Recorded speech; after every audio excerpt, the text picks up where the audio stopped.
I would say that a typical marathon athlete would probably train mainly 4 to 5 days a week running, which I think is a lot.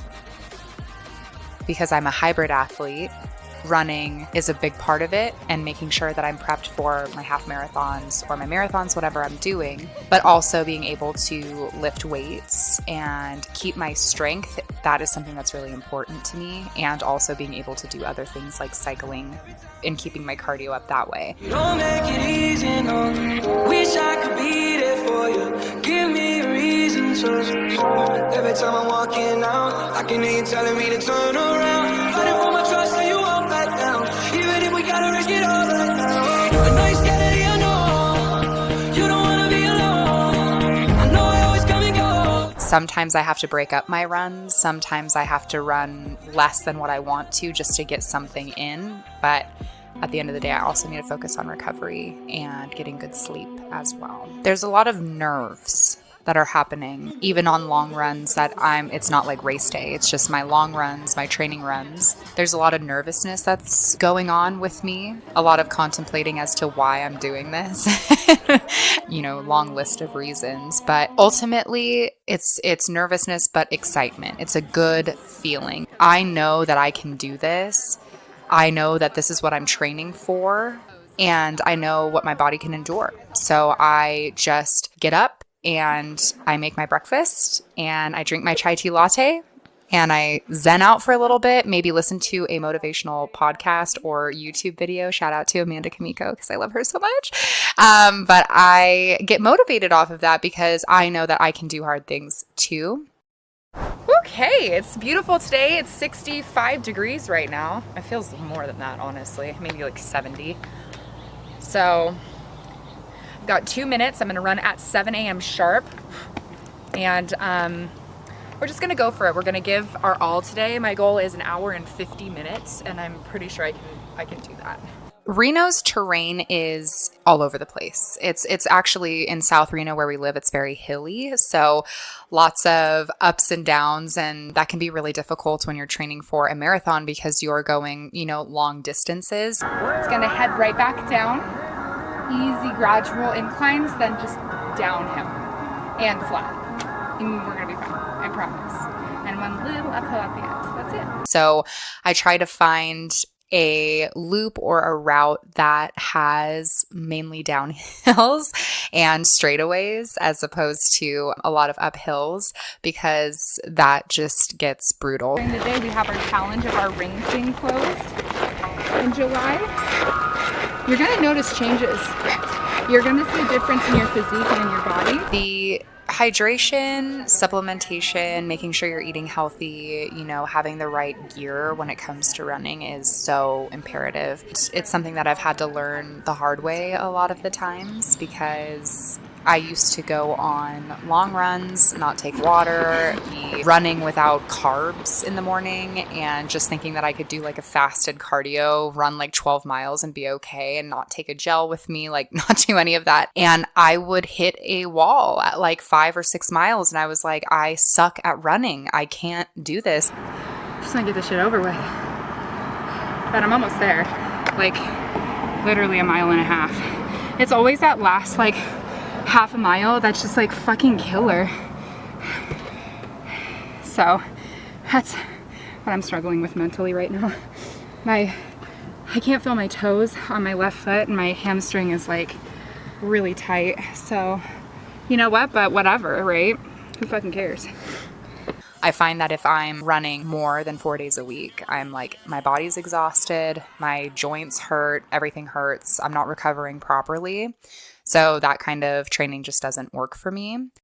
For one, you're dehydrated. 2, you don't have any thing to burn. Your body's literally depleted. So of course you're not going to perform. So it's hugely important, and it's just a learning lesson. You just have to find out what works best for you, because what works best for me might not be what works best for, somebody else. But for me, I hydrate a ton, but especially the day before a long run, it's like added, making sure that I'm taking electrolytes. I have a lot of sodium in my system, making sure that I'm fully hydrated, taking all my vitamins, eating a lot of food. Like I make sure to up my calories, especially the night before. Okay. I'm so excited. will be on my protein chart. So what I do typically is, I stick to mainly water, and then I will put like in my water, I'll do like BCAAs for like recovery, and I'll also do collagen because, nice skin and hair and nails. So that's a supplement. I do like vitamin D. I do my multivitamin, vitamin C, those types of supplements. That's pretty much it when it comes to my hydration. Running is it's a physical, but it's a lot of mental. So I think that one is not greater than the other, but I think that it's the combination of all the different movements that you do in a day make your training. Running, strength training is all preparing me for being able to run my marathon because I have that muscle and I've got that cardio, I've got that endurance, and I feel strong. And that's what I want to keep. Through different hormonal, for the human body, the woman's body. Some days you're just on it, you're in your game, just like ready to fucking crush it. Race day is the best and the scariest and the most fun all in one. I was super hyped on race day, and I do love getting myself ready. Like, I love to do the glitter in my hair, glitter on my face, like you guys see it in the video, but that's my thing, and I love race days. They're great. The race was in Tahoe, which was too far of a drive for me to be able to do during the week to pick up my packet. So they had an option for, $25. They can just mail it to you. And I was like, perfect, easy peasy. And then it never showed up. The beginning of May, maybe, like a month ago. I love to travel and I love to run.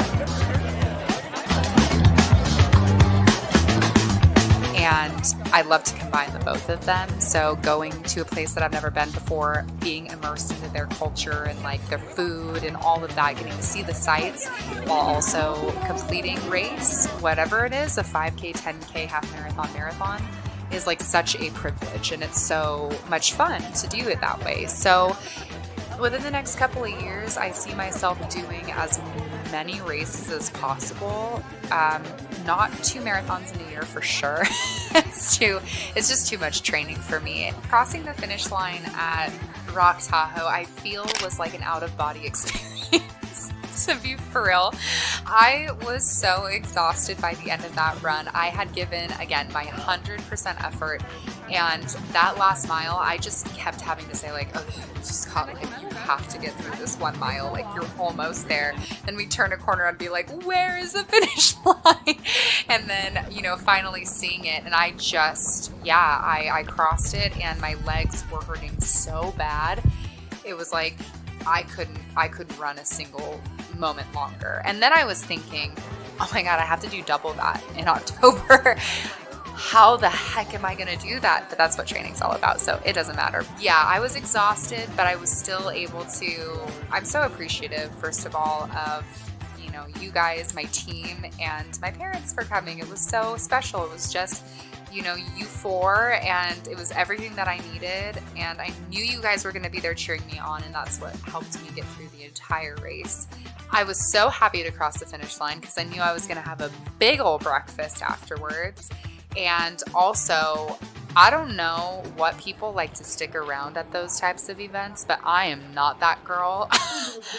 Get me the hell out of there. I'm going to take a shower and I'm going to take a nap. Like, that is my vibe, not the, all right, folks, like, cross the finish line, we're going to go party or what? It's like, no, thanks. Sorry. I'm out. When I ran my Chicago marathon, and now I'm just ranting, but when I ran Chicago, it was a mile walk from our finish line to the after party. Thank you for watching episode 2 of Mindful Strides. Follow me on Instagram at runemilyann. Be sure to like and subscribe to this channel. Share with all of your friends and family and coworkers or whoever you would like. And please stay tuned for episode 3 coming out soon.